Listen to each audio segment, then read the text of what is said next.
Shubor nagaslem jong nongsan Hima.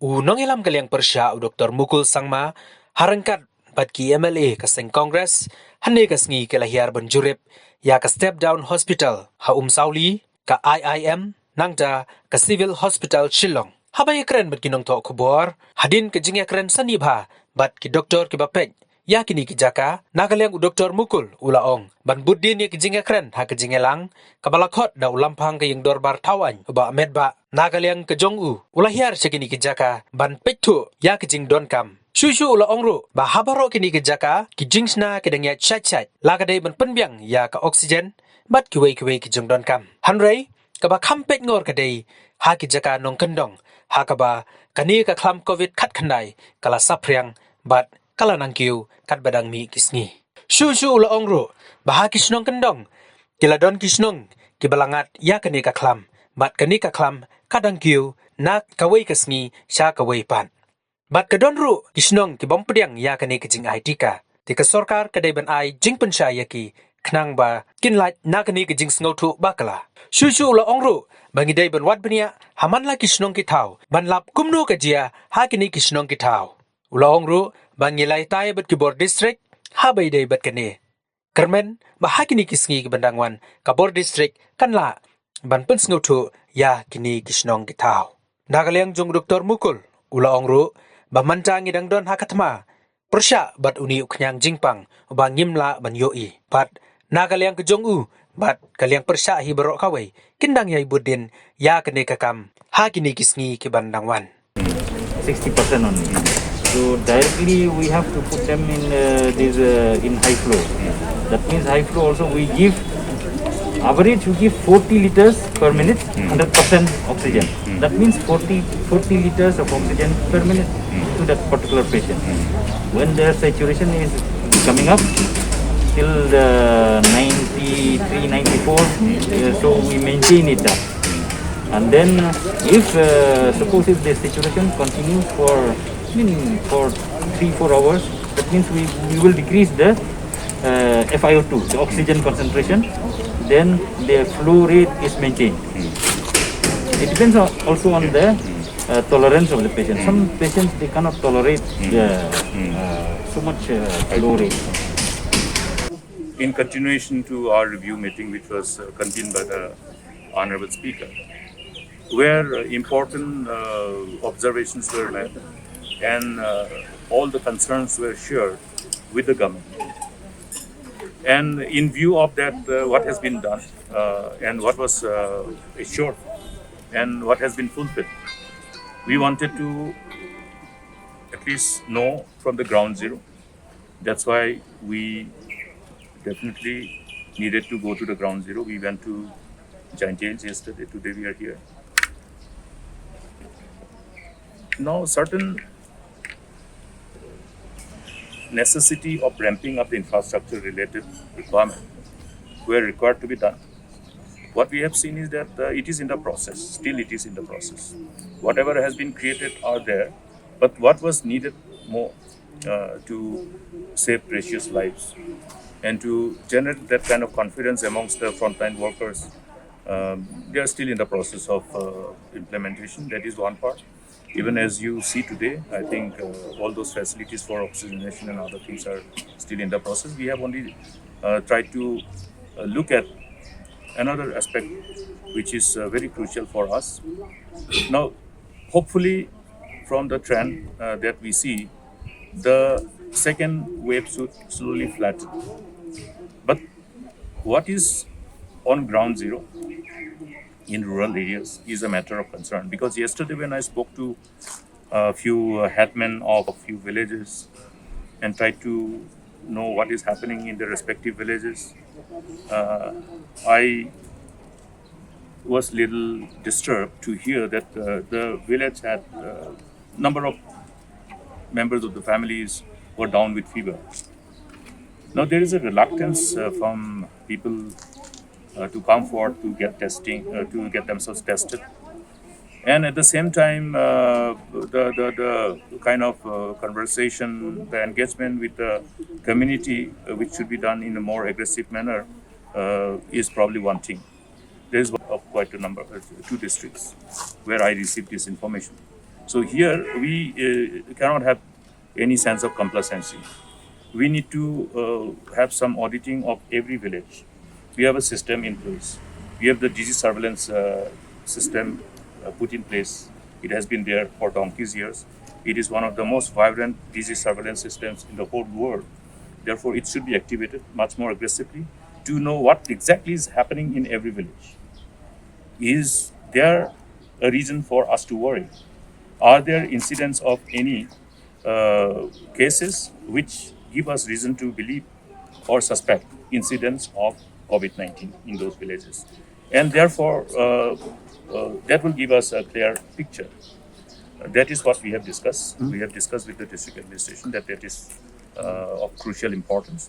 Otherwise, the virus will be in our vicinity, even though we have the that perception that okay, the second wave is flattening, it's declining, so it's time for us now to restore our normal life. Then suddenly you have the viruses in our vicinity, in the rural areas, it will come back. So in order to ensure that it doesn't happen, the proper auditing of every village is important.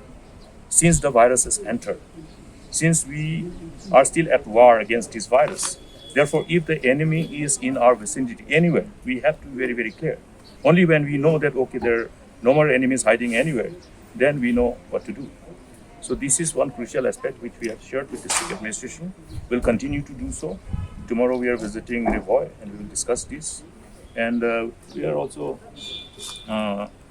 trying to know from the team, the whole frontline teams led by the here in respect of Civil Hospital Shillong, led by the superintendent of the Civil Hospital, how they are dealing with the cases and what is the trend. The trend is that when you look at the death count, which is alarmingly high, which is quite disturbing, we shouldn't have lost so many precious lives, keeping in mind the proportion of the death count to the number of positive cases.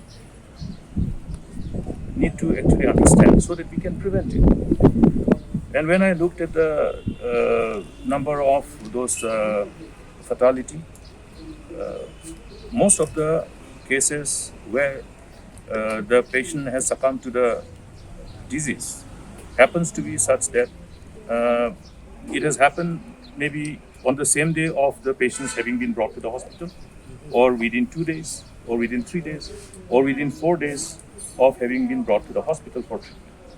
That means the patients are being brought only after the progression of disease has taken substantial toll on the patient. So the team here are unable to resuscitate and cure the patient, resulting in loss of precious lives. This is a matter of concern. Now, why this is happening? It can be because we did not have enough institutionalized quarantine centers, enough corona care centers, and another part is because of the home isolation strategy, wherein the patient and the patient parties are not being able to properly communicate properly or are not communicating properly.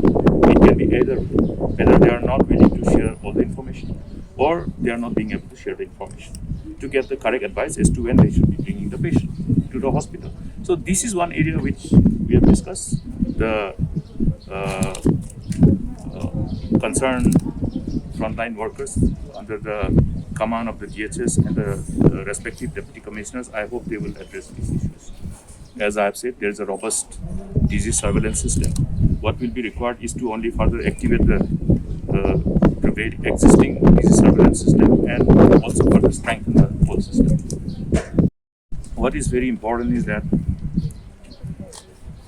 see, we have all gone through the record of the past pandemics that has confronted the mankind in the preceding centuries.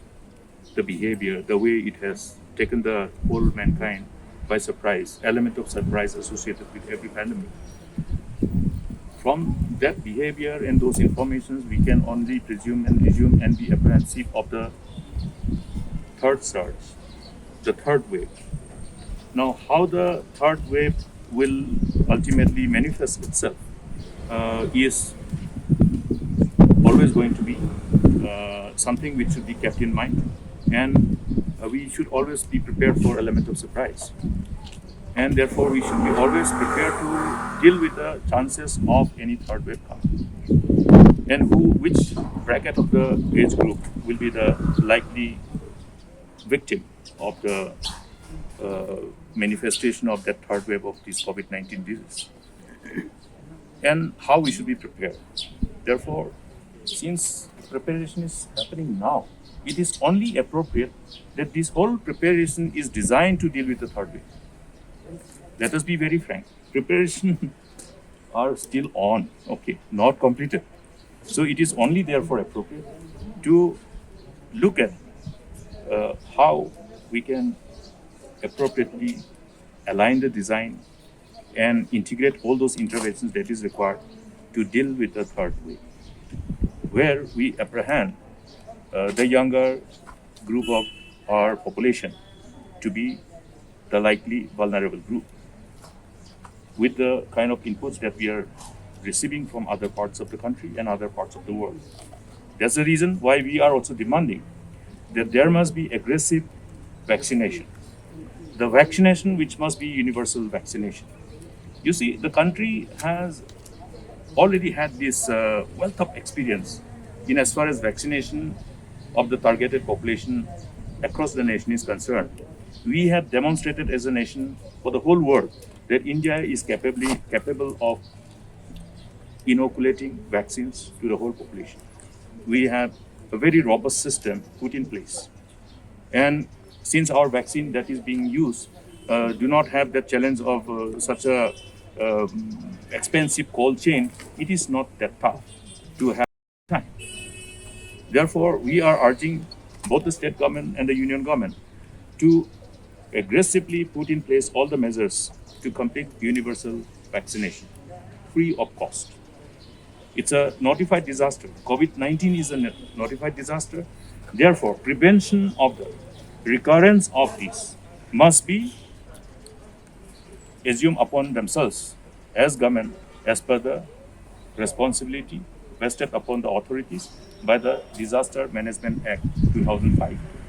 Mitigation, prevention, these are integral part of our approach to deal with any disaster. Therefore, vaccination must be there on time. We will still talk to the government, will still put pressure as maybe felt needed to ensure that this happens. Then another aspect is the manpower. Now you see, to handle the ICU, when the patient needs this critical care, and even to operate the ventilators, you need trained manpower. Otherwise, you will have ventilators and which are not used. Oxygen and ventilators which cannot be operated. So the manpower aspect has to be taken cognizance of, and this is what we have discussed with all the frontline workers, whether it is civil hospital Shillong, whether it is in the district civil hospitals. This is one crucial aspect which should be taken care of. We have very limited anesthetists. Okay. Therefore, to further ramp up this manpower who are able to deal with all this operation of ICU and then ventilators, etc., is a matter of urgency. And this aspect has to be immediately addressed. I hope the department, along with the respective hospitals, will have this auditing of the manpower and take corrective measures and ensure that we don't ultimately see that, okay, we are weak there. How do we now ramp up our manpower? It cannot be done overnight. That's why it has to be done in advance. You have to always look at that saving precious life will always be our responsibility. Now, when we say saving precious life revolves around all citizens of the state who may be inflicted by different diseases, not necessarily only by COVID-19. But why we are focusing on COVID-19 is because the incidence of the cases are unpredictable, because the transmission chain, if it's allowed to go on uninterrupted, then you will see, unimaginable number of positive cases. And whoever develops, severe symptoms, they need to be hospitalized. Now, what we have seen is that the virus has been attacking people from all age brackets, whether children, whether adolescents, or whether elderly. We have seen that. So it has no discrimination from the perspective of age, nor caste, nor creed. Everybody can be a victim of COVID-19. Now, while these measures should be put in place, keeping in mind the element of surprises in terms of the number of incidents of COVID-19 cases across age group, which can be children also. Therefore, now we should also have facility for the pediatric. Even prepare for the third wave, where the younger age group may be the likely victims, from what we see in other parts of the country and the rest of the world. But at the same time, we must ensure that their dedicated team of medical fraternity to deal with other cases are in place, because we also have many of the citizens who are victim of many of the critical cases. And at the same time, we also have always taken care of our mothers, encourage them to come to the hospital to have institutionalized delivery. Not having institutional delivery was one of the reasons for very high maternal mortality rate and high infant mortality rates. And we must ensure that we are able to save the lives of the mother during the time of delivery, during the time of childbirth, and also the newborns. So dedicated facilities for them has to be always there, but simultaneously, what is required to deal with those group of patients if they become COVID positive must be also simultaneously